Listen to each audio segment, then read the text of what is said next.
Hello friends, welcome back Spain news channel நண்பர்களே. சற்று முன் பார்த்தீங்கன்னு வச்சுக்கோங்களேன், ஒரு பிரேக்கிங் நியூஸ் ஆனது வெளியாகி சமூக வலைத்தளங்களில் வைரலாக பரவிட்டுருக்கு. வாங்க அது என்னங்கிறத பார்க்கலாம்.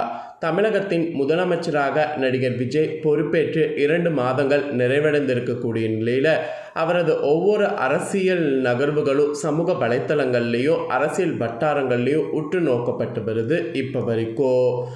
குறிப்பாக விஜய் தனது நெருங்கிய நண்பர்களுக்கு கட்சியில் முக்கிய பதவிகளை வாரி வழங்குகிறார் என்ற விமர்சனம் பரவலாகவே எழுந்துள்ளது. ஏற்கனவே நாடாளுமன்ற தேர்தல் போது அவரது நண்பரான ஸ்ரீநாத் தூத்துக்குடி தொகுதியில் போட்டியிட்டு வெற்றி பெற்றிருந்தும் விஜய் ராஜினாமா செய்த திருச்சி கிழக்கு சட்டமன்ற தொகுதியில் மற்றொரு நண்பனான நடிகர் சஞ்சு போட்டியிடப் போவதாக வெளியாகக்கூடிய தகவல்களும் இந்த விமர்சனங்களுக்கு மேலும் தீனி போடுவதாக இப்போ அமைந்திருக்கு. இந்த நிலையில் தன் மீது வைக்கப்படக்கூடிய விமர்சனங்களுக்கு 500 கோடி ரூபாய் பணம் தொடர்பாக பரவப்பட்ட வதந்திகளுக்கு நடிகர் சஞ்சு சமீபத்திய பேட்டி ஒன்றில் மிக ஓப்பனாக பதிலடி கொடுத்துள்ளார். இதுதான் இப்போ சமூக வலைத்தளங்களில் ஹாட்டாக பரவிட்டுருக்கு. விஜய் முதலமைச்சரான பிறகு அவரோட 500 கோடி ரூபாய் பணம் என் வீட்டில் தான் இருக்கிறது என்று ஒரு பத்திரிகையாளர் எந்த ஆதாரமும் இல்லாமல் பேசியிருக்கிறார். இதற்கெல்லாம் சட்டப்படி நஷ்ட ஈடு வழக்கு தொடரலாம் என்று பலரும் கூறினர். ஆனால் தேவையில்லாமல் நேரத்தை வீணடிக்க விரும்பவில்லை. எல்லை மீறினால் நிச்சய நடவடிக்கை எடுப்பேன் என்று சஞ்சு எச்சரித்துள்ளார். மேலும் ஆரம்பகால சினிமா பயணத்தில் பல கேலிகளை சந்தித்து அழுது பின்னர் தனது கடுமையான உழைப்பால் மட்டுமே விஜய் இன்று இந்த உயரத்தை அடைந்துள்ளார் என்று அவர் நெகிழ்ச்சியோடு குறிப்பிட்டிருக்கிறார். இதெல்லாம் தான் தற்போது சமூக வலைத்தளங்களில் ரொம்ப வைரலாக பரவிட்டுருக்கு. அரசியல் மாற்றங்கள் பல நடந்தாலும் விஜய் தன்னிடம் பழகக்கூடிய விதத்தில் எவ்வளவு மாறவில்லை என்று பெருமிதத்தோடு கூறக்கூடிய சஞ்சு, அவர் இன்று முதலமைச்சராக இருந்தாலும் நான் அவரை பார்க்க சென்று திரும்பும்போது இன்றளவு வீட்டு வாசல் வரை வந்து என்னை வழி அனுப்பி வைக்கிறார். இது மாறாத நட்பை பகிர்ந்து கொண்ட அனுபவத்தை நான் உங்ககிட்ட சொல்கிறேன். அதேபோல் விஜய் சஞ்சு அப்படியே நகலெடுக்கிறார், அதாவது காப்பெடுக்கிறார் என்ற விமர்சனத்துக்கும் அவர் பதிலளித்திருக்கிறார். ஒரு காட்சியில் யாரையாவது போல் நடிக்கலாம், ஆனால் வாழ்க்கை முழுக்க யாரையும் காப்பி எடுத்து வாழ முடியாது என்றும் நீண்ட கால நட்பின் காரணமாக சில குண அதிசயங்கள் ஒரே மாதிரி தெரியலாமோ தவிர தான் எப்போது இயல்பாகவே இருப்பதாகவும் கூறி வதந்திகளுக்கு முற்றுப்புள்ளி வைத்துள்ளார். சஞ்சு பேட்டி அளித்தது தான் இப்போ சமூக வலைத்தளங்களில் காட்டுத்தீ போல பரவுது. ஏன்னா சஞ்சுவை நிறைய பேர் பார்த்தீங்கன்னு வச்சுக்கோங்களேன், விஜய் மாதிரியே பண்ணுறீங்க அப்படிங்கிற மாதிரி கேலி செய்வாங்க. அந்த கேலிகளுக்கும் பதிலடி கொடுத்து விட்டார். இந்த விஷயம் தான் இப்போ காட்டுத்தீ போல் சமூக வலைத்தளங்களில் பரவி வருது. சஞ்சு சொல்கிறது போல் உண்மையா பொய்யா அப்படிங்கிறத கண்டிப்பாக கமெண்ட் பண்ணுங்கள். ஏன்னா ஒரு சிலர் நட்பு ரீதியாக பழகும்போது அவங்க குண அதிசயம் கண்டிப்பாக இருக்க வாய்ப்பு இருக்குது. அப்படி இருக்க வாய்ப்பு இருந்ததுன்னா அவர் சொல்கிறது உண்மைதான் அப்படிங்கிறத நீங்கள் நினச்சிங்கன்னா கமெண்ட் பண்ணுங்கள். இல்லை அவர் விஜய் பார்த்து நடிக்கிறாரு அப்படிங்கிறதையும் நீங்கள் நினச்சிங்கன்னா அதையும் கமெண்ட் பண்ணுங்கள். மேக்ஸிமம் பார்த்தீங்கன்னு வச்சுக்கோங்களேன், ஒருவரால் 1 நாள் 2 நாள் நடிக்க முடியும், வாழ்க்கை ஃபுல்லாக நடிக்க முடியாது. அவர் சொல்கிறது போல் கண்டிப்பாக பார்த்தீங்கன்னு வச்சுக்கோங்களேன், குண அதிசயங்கள் ஒரே மாதிரி கூட இருக்கலாம். உங்களுடைய கருத்து என்ன அப்படிங்கிறத மறக்காமல் கமெண்ட் பண்ணுங்கள். தற்போது இந்த செய்தி தான் சமூக வலைத்தளங்களில் பார்த்தீங்கன்னு வச்சுக்கோங்களேன் ரொம்ப வைரலாக பரவிட்டுருக்கு. இதை தொடர்ந்து பார்த்தீங்கன்னு வச்சுக்கோங்களேன், இன்னும் அரசியல் வட்டாரங்களில் நிறைய நியூஸ்கள் பார்த்தீங்கன்னு வச்சுக்கோங்களேன் வெளியான வண்ணமே இருக்குது. எதுவுமே பார்த்தீங்கன்னு வச்சுக்கோங்களேன் இன்னும் பார்த்தீங்கன்னு வச்சுக்கோங்களேன் அரசியலில் ஒரு அமைதி நிலையில் இருக்கல அப்படிங்கிறது தான் உண்மை.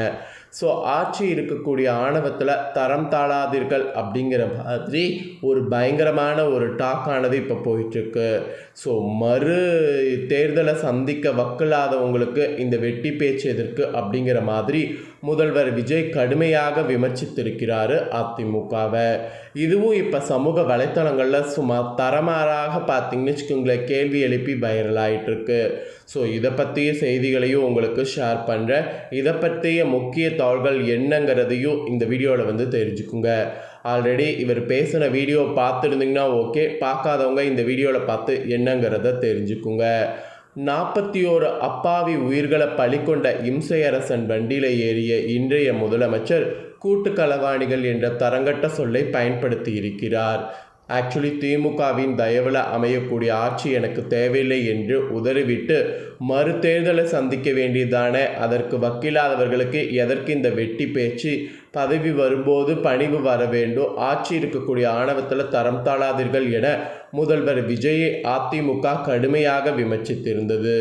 இது குறித்து அதிமுக தனது எக்ஸ் பக்கத்தில் சில தாள்களை குறிப்பிட்டிருக்கு. அதெல்லாம் இப்போ சோசியல் மீடியாவில் பயங்கரமாக வைரலாக பரவிட்டுருக்கு. கரூர் மேடையில் இல்லை 41 அப்பாவி உயிர்களை பலிகொண்ட இம்சையரசன் வண்டியில் ஏறிய இன்றைய முதலமைச்சர் கூட்டு களவாணிகள் என்ற தரங்கட்ட சொல்லை பயன்படுத்தியுள்ளார். யார் கூட்டு களவாணிகள்? திமுகவை களம் கண்டு 234 தொகுதிகளையும் களம் கொண்டு இன்று வரை தனித்த அடையாளம் கொண்ட எதிர்க்கட்சியாக செயல்பட்டு கொண்டிருக்கக்கூடிய நாங்களா இல்லை நீங்களா என்று விமர்சித்திருக்கிறார். திமுகவின் வாக்குகளை பெற்று வெற்றியடைந்த திமுகவின் கூட்டணி கட்சிகளை இழந்து கூட்டு களவாணித்தனம் செய்து ஆட்சியில் அமைந்திருப்பது நீங்களா இல்லை நாங்களா? அன்று கரூருக்கு தாமதமாக வந்துவிட்டேன், மன்னித்து விடுங்கள் என்று ஒரு வார்த்தை உங்களது உரையில் இருந்ததா? தனது தவறுகளை ஒப்புக்கொள்ள மனமில்லாத ஒருவர் எப்படி தலைவராக இருக்க முடியும் என்றெல்லாம் குறிப்பிட்டப்பட்டிருக்கு. அதே போல ஊதி பெரிதாக்கப்பட்டு வெற்றி பிம்ம முதல்வர் தான் நீங்கள். அதாவது ஊதி எல்லா விஷயமும் பெரிதாக்கப்பட்ட வெற்று பிம்பம் தான் நீங்கள் அப்படிங்கிற மாதிரிலாம் சாடப்பட்டிருக்கு. கட்சி தொடங்கிய 2 ஆண்டுகளில் எத்தனை மக்களை சந்தித்தீர்கள்? மக்களுக்கான அரசியல் என்று என்ன பேசினீர்கள்?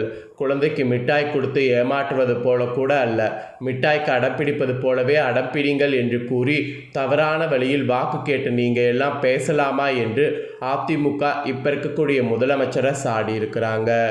கரூர் துயரம் நடந்தபோது ஓடி ஒளிந்தீர்கள் என்று தானே சொல்ல முடியும். விழுப்புரத்தில் முன்பு ஒரு முறை பார்த்த உங்கள் ஓட்டத்தை திருச்சி விமான நிலையத்தில் தமிழகமே பார்த்தது.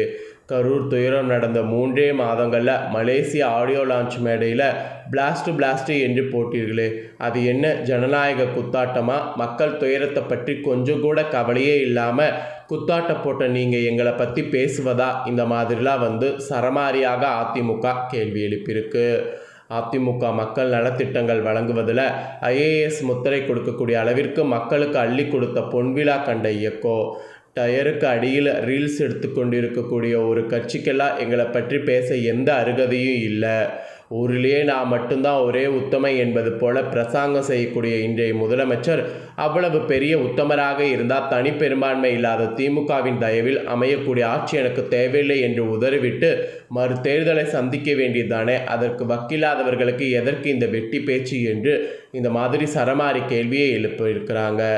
அதுவும் இந்த விஷயங்கள் இப்போ சமூக வலைத்தளங்களில் ரொம்ப வைரலாக போயிட்டு நிறைய பார்த்திங்கன்னு வச்சுங்களேன் விமர்சனங்களுக்கு உள்ளாயிருக்கு. ஸோ தாவேக்காவை பற்றி இந்த மாதிரி பேசுவதற்கு அதிமுகவுக்கு எந்த அருகதையும் இல்லை அப்படிங்கிற மாதிரி தாவேக்கா ஒரு பக்கம் பார்த்திங்கன்னு வச்சுங்களேன் சீறிட்டு இருக்கு. ஸோ இந்த விஷயத்தை பற்றி உங்களுடைய கருத்து என்ன அப்படிங்கிறத கமெண்ட் பண்ணுங்கள். இதே போல் புதிய விஷயங்களை தெரிந்து கொள்ள முக்கியமாக நம்ம சேனலை சப்ஸ்கிரைப் சப்ஸ்கிரைப் பண்ணி பெல் பண்ண ப்ரெஸ் பண்ணுங்கள். இந்த நியூஸை உங்கள் ஃப்ரெண்ட்ஸ் ஃபேமிலிக்கும் ஷேர் பண்ணுங்கள், அவங்களும் பார்த்து பயன்பெறட்டும். இதே போல் புதிய நியூஸ்களை தெரிந்து கொள்ள சொன்னது போல் சப்ஸ்கிரைப் பண்ணுங்கள். வேறொரு நியூஸில் சந்திக்கிறேன். நன்றி, வணக்கம்.